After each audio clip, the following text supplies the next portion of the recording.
3-day diet journal.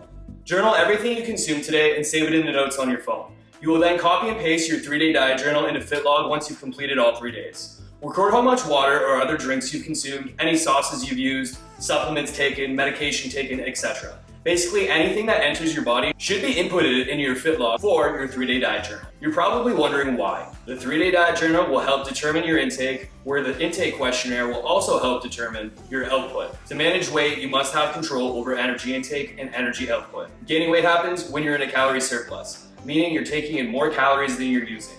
And losing weight happens when you take in less calories than you're using, or using more calories than you're taking in. Weight management is just a small piece of the puzzle. Using the right amount of the right foods will allow you to grow muscle or lose fat, which is a bit more in depth than basic weight management. Understanding your typical caloric intake will help determine how to structure your first few weeks of nutrition programming. Clients that have never tracked or measured food before may take a slower approach as we ease into structured dieting methods. An example of this would be measuring food sources by comparing it to hand portions instead by its weight on a food scale. Of course, still using approved foods and a meal schedule following the hand portion method of a palm for your carb sources, a fist for your protein source, and a thumb for your fat source per meal is an example of a stepping stone into structured eating. To make things easier and ensure consistency in dieting methods, a food scale is a primary tool when preparing your meals, as many people normally eat servings that are much larger than recommended amounts. A food scale teaches you portion control and keeps you from eating more or less than your programmed diet plan. Consistent cooking methods also ensure that weight is accurate. An example would be using the same amount of water when cooking your rice. Use the link we attached below to buy a food scale from Amazon if you don't have one already.